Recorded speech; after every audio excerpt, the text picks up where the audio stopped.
This is Spunky. And Snarky. And we say, welcome to the show.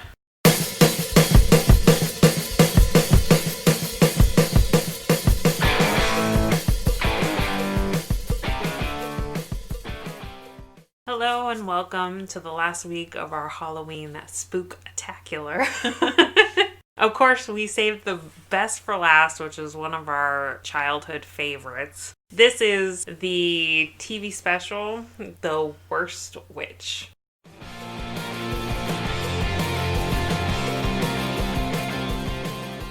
The Worst Witch is a 1986 British made-for-TV movie based on the 1974 children's book of the same name by Jill Murphy. The Worst Witch was released on October 31st, 1986 on ITV in the UK and HBO in the US. It used to air every year in October on HBO and the Disney Channel until the late 90s. So The Worst Witch opens up at Mrs. Cackle's International Academy for Witches. And in the school, you see Miss Hardbroom, one of the teachers, and Miss Cackle, the principal, greeting each other. And then Miss Hardbroom flies off on her broom to go ring the school bell and wake up the girls. You see the girls in their dorm and they have to get up while our opening number plays. Growing up isn't easy. It is not easy. And the girls are all like filing out and they're like, Mildred, you're gonna be late. And enters our main character, Mildred Hubble, who is kind of the worst witch in class. So she's running late and is trying to get her shit together. There's a montage of her like stumbling into the bathroom and then afterward, gets dressed in her uniform and her bag is falling down the stairs as she's trying to get to class. Let's talk for a minute about these uniforms because they're very spooky. So we got like a pumpkin orange shirt with a black jumper, and then they have a orange and black striped tie. And they're like neon green and orange patch, which is very British. And then they have a little green, like, tied sash around their waist. Yeah, it's very witchy. So they get to class and meet her friend Maud. They came, Maud. And they're like freaking out because they're having a potions test. So they're teamed up and Miss Hardbroom comes in and is like, okay, you got 3 minutes. You need to make a laughing potion. And they're like, crap, we didn't think it would be the laughing potion. So they're putting stuff together and they're checking out other people to try to see if they're doing it right. And 3 minutes are up, time to taste test. And the other people start laughing while Mildred and her friend become invisible. And Miss Hardbroom is like, what's wrong with you? You need to go to the principal's office once you come back into visibility. So they're all depressed and waiting around and their shoes come back into visibility and their heads come back. And they have horrible, like, green screen. Well, it was 1986. I mean, it's horrible, but it still has a certain charm and it still holds up a little bit. We'll get to some of the other effects later. So Mildred goes to the principal's office and we meet Miss Cackle, played by Mrs. Garrett. Charlotte Rae, yes. And she's like, girls. Actually, she has a British accent in this. She does, but she's still like, girls, you're not going to pass the class if you don't get your witching together. She's like, you're not going to get your junior witches certificate. But she's really nice about the whole thing. Like, she wants to help. She doesn't, like, scream at her or anything. Yeah, I know. And afterward, she's like, was I nasty enough for you? Yeah, she feels bad for Mildred because she's just, like, gets the crap end of the stick. I feel for Mildred because I think she tries hard. She just is kind of like a walking clusterfuck. Yeah. And I get it because I'm totally the same way. So I think that's why I like this special so much. Yeah. So Mildred's all depressed and her friend Maud is trying to cheer her up. And they're talking about how Miss Hardbroom used to be in love with the Grand Wizard, but someone put a spell on her, so every time he saw her, she'd look like a frog. And of course, then she shows up and is like, why are you spreading gossip? Go to sleep. So they go to sleep and then we open on the next day. Which all the girls are gathered for assembly in the Great Hall. And Miss Cackle greets everybody and they sing the school song. Meanwhile, outside listening, we see two witches, Agatha and Delilah, which Agatha looks a lot like Miss Cackle. She has pink hair, though, and she's very new wave. Agatha complains that they changed her song. Delilah says, "Don't worry, the school will soon be yours." And Agatha says it was her birthright before her sister stole it, and says that she was always her mom's favorite, and that she was jealous of her. They then turn to leave and then crash into Mildred and two other girls. Mildred apologizes and said they're late for assembly, and quickly get up and run in. The girls sneak into their spots, and the other girls finish their song, and Miss Cackle tells them that they're great and says she has a wonderful surprise. The special guest for their Halloween celebration this year is to be the Grand Wizard. Not the KKK one, the nice one. He's like the greatest wizard of them all. And there's a portrait hanging, and it's kind of awful because the Grand Wizard is none other than Tim Curry, who hams it the fuck up in this movie, and it's fabulous. So he's everybody's idol, and the girls are all swooning. So she reminds everyone that there's a lot to do before the Halloween event. She announces that according to tradition, they present each of the first-year girls their very own kitten. Of course, Ethel Hallow, Mildred's rival. She's like the smartest one in school, and she knows it, and she's full of herself and likes to show up everyone.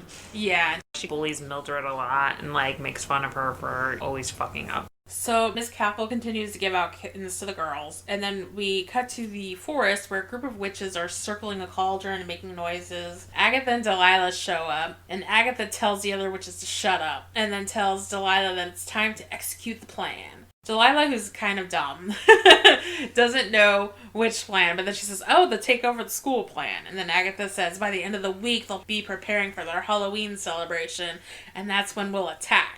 We'll turn those cute little girls into mean, horrible, cruel little witches, and I'll bring back my school song. They then sing a song about if you're filthy, smelly, evil, wicked, and cruel, you'll be right at home in her little school. In Aggie school. I actually really like that song. I do too.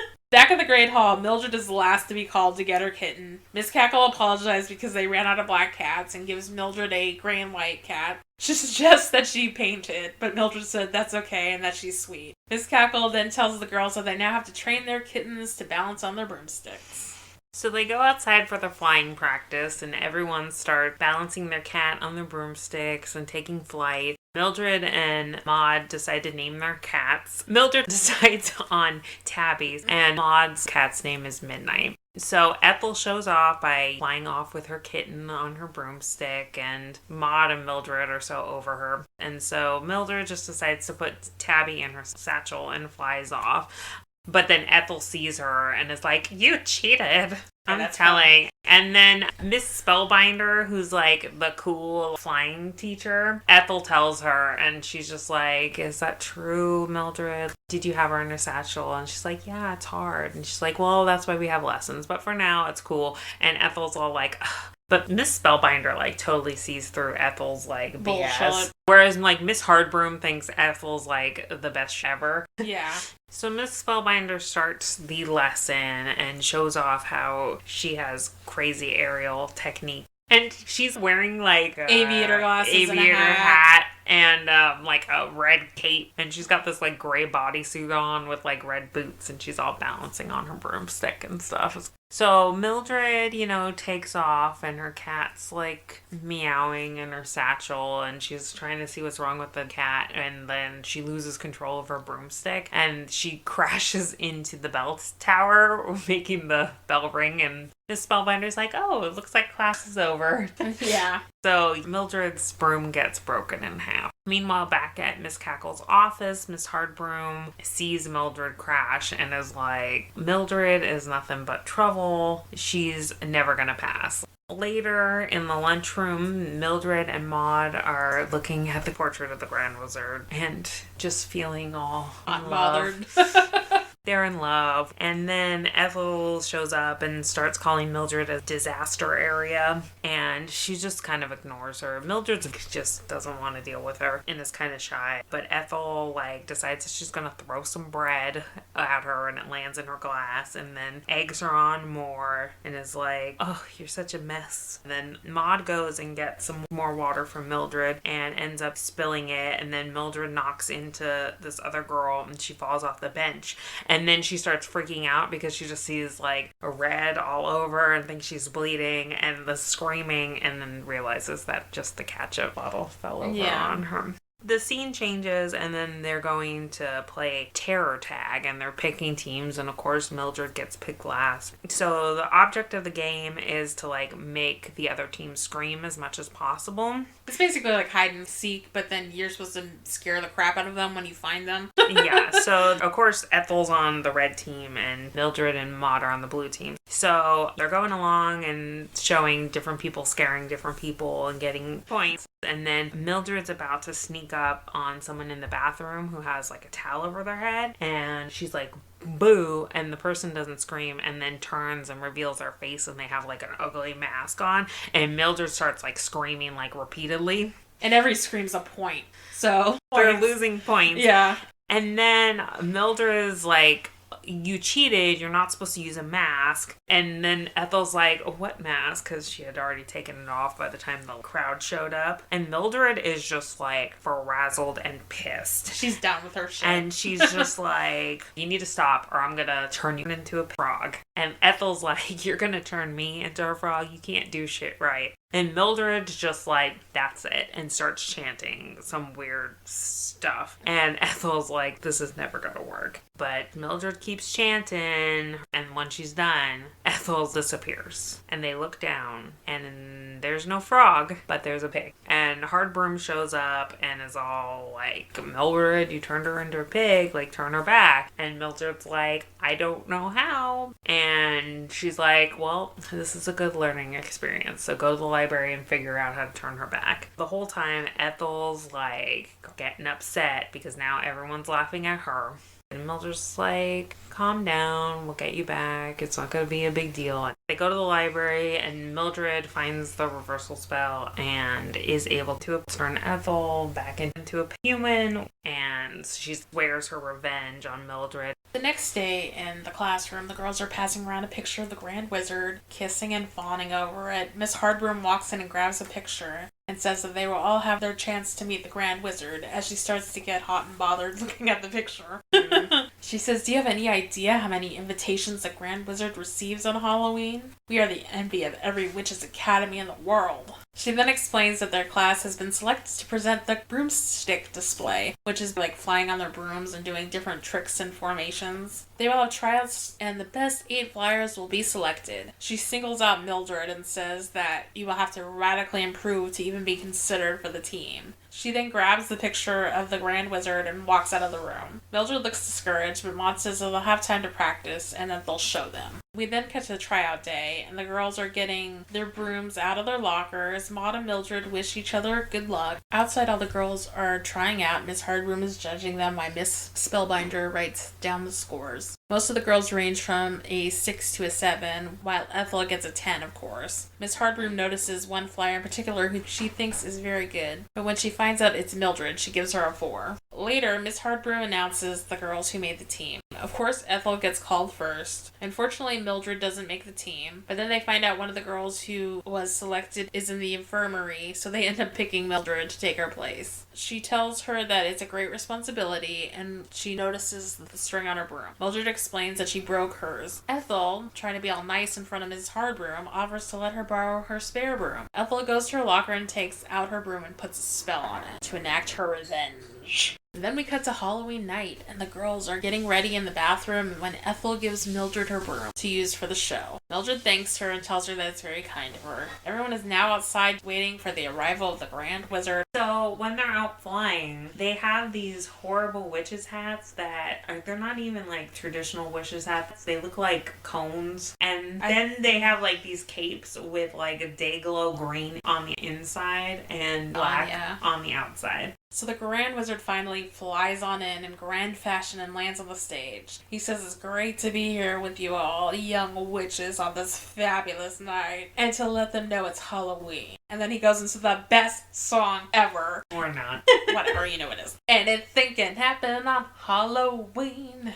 Dog can turn into a cat.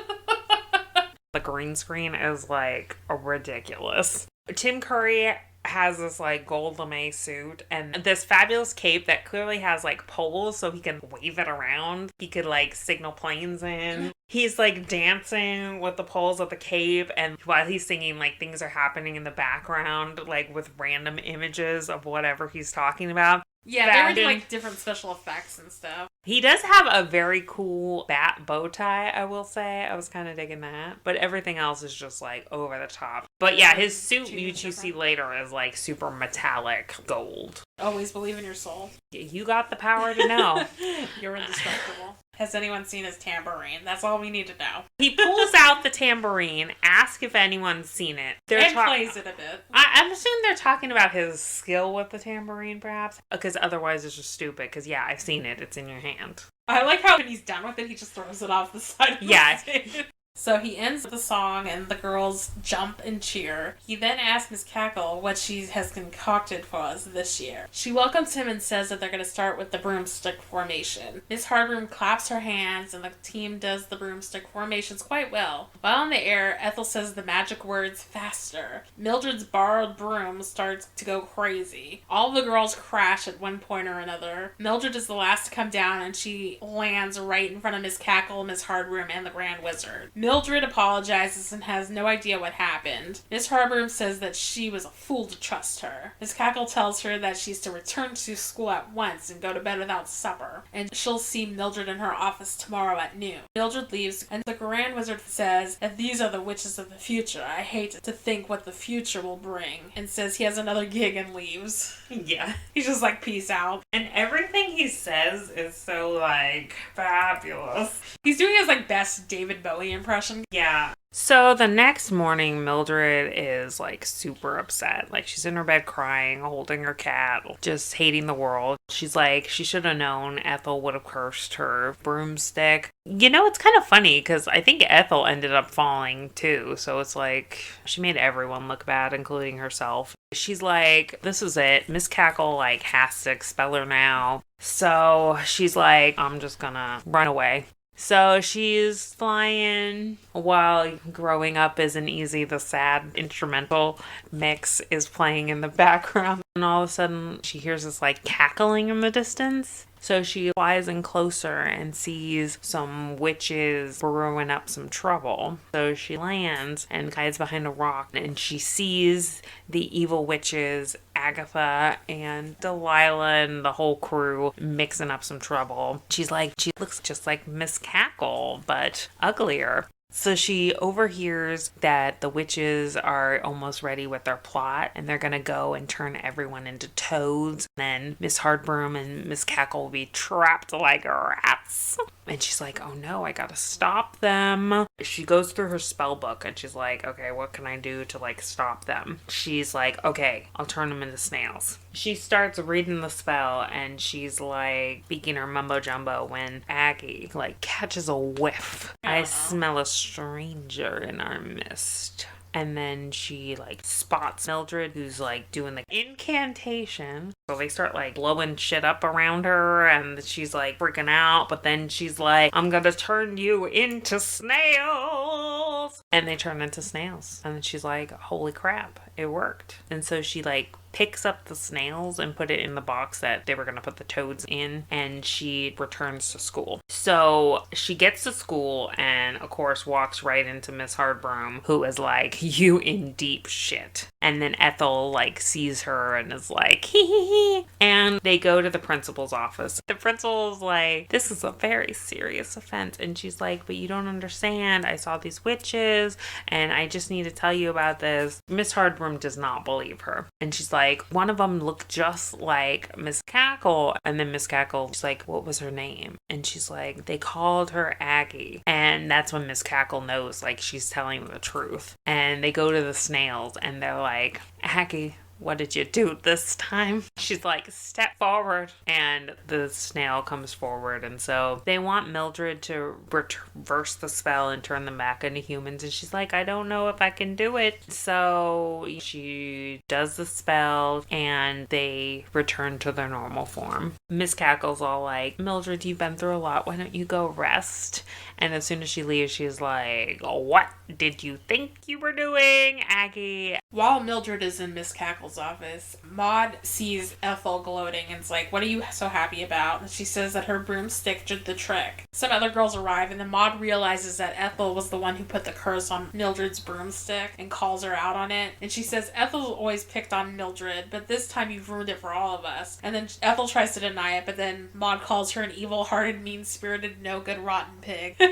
Sounds about accurate. Yeah. Later, we see Mildred napping, and Maud walks in and wakes her up and tells her that Miss Cackle's waiting for her in the Great Hall. She freshens up, and Mildred walks into the Great Hall and finds her whole class there and the Grand Wizard up on the stage. The Grand Wizard beckons her to come to the stage. As Mildred walks forward, the other girls cheer. He says that once in a purple moon, there's a special young witch who shines above the rest. Often she goes unnoticed because she's out of step. I have seen this girl trying to fly and seen how her friends treated her. The best witch isn't always the one who comes out on top of the test. A true witch has witchcraft in her at all times. And this is what you have, Mildred Hubble. He then asks Miss Cackle to proclaim the rest of the day a half holiday, which she does. He then asks if Mildred has any plans for this holiday. She says no. And then he asks if she would like to practice flying with him, to the envy of everybody else. So the Grand Wizard and Mildred fly around the room and then out the window. Ethel is super pissed. As they're flying, he says to Mildred, see, you're not the worst witch anymore, and they laugh. They also pass over Agatha and Delilah, who are trying to hitch a ride to Alabama. They then fly off into the sunset, and that's the end of the movie. So, thoughts on the movie? First off, I need to just go back for a second and talk about how cringeworthy this scene is at the end. Because when he's like, so you got any plans for this new holiday? And she's like, no, I guess I should practice my flying. And then he's like, do you want to practice with me?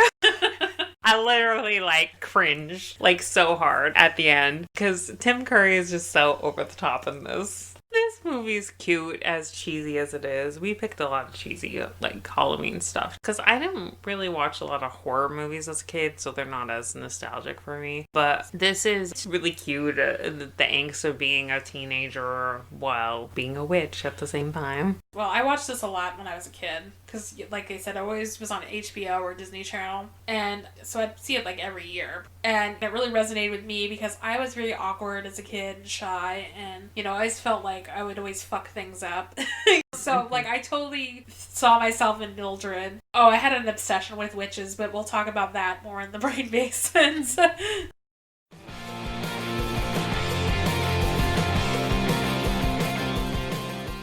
Alright, we're now entering the Brain Basement. We're going to talk a little bit about my witch collection and more Halloween stuff. So yeah, when I was a kid, I had a witch collection. I would always collect little witch figurines from different garage sales or wherever I could find them. I don't know why I was so obsessed, but I just thought they were cool. You wanted to be a witch? Yeah, well, I did, yeah. Because I used to watch Bewitched a lot too as a child, on Nick at Night, and I thought it was so cool. And yeah, any witch stuff I was totally into. That's probably why I like this movie a lot. So one of my favorite Halloween or spooky things was the Scary Stories to Tell in the Dark book, which is super cheesy, especially looking at it as an adult.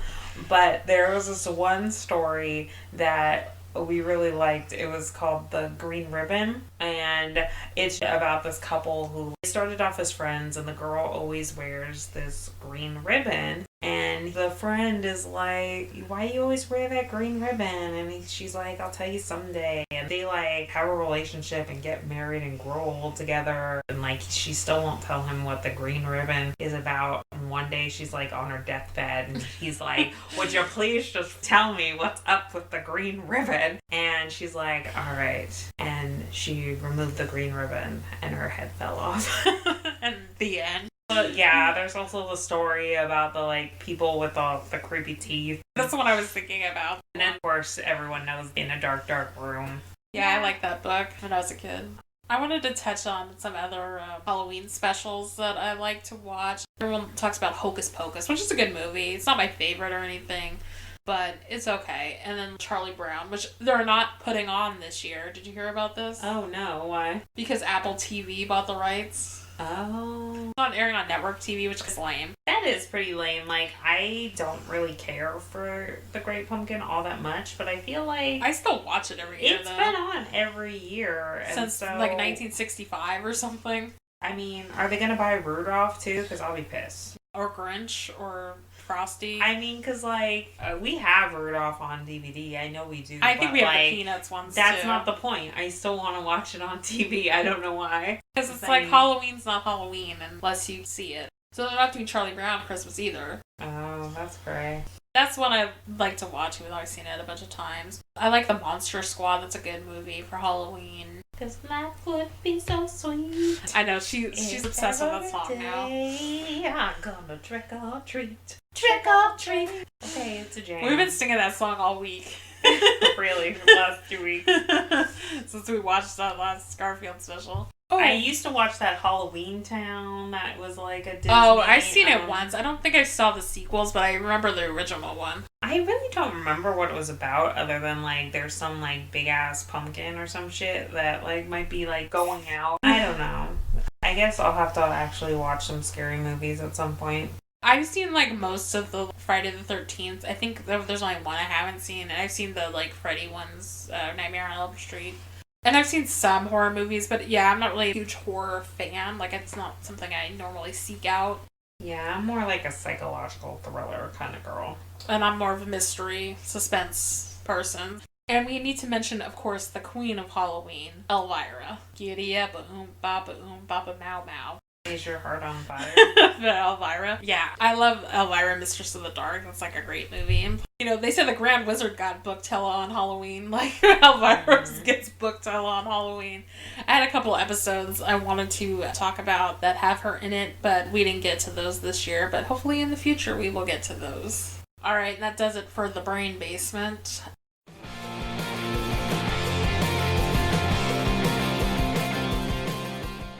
Alright, welcome to the Music Spotlight, and today's topic is tambourine songs. In honor of the Grand Wizard, we wanted to give him something that he could jam along to. And you called it, I Think We've Seen Your Tambourine. So first up on the list is Sly the Family Stone with Dance to the Music. Yeah, this is a fun, funky song. Dance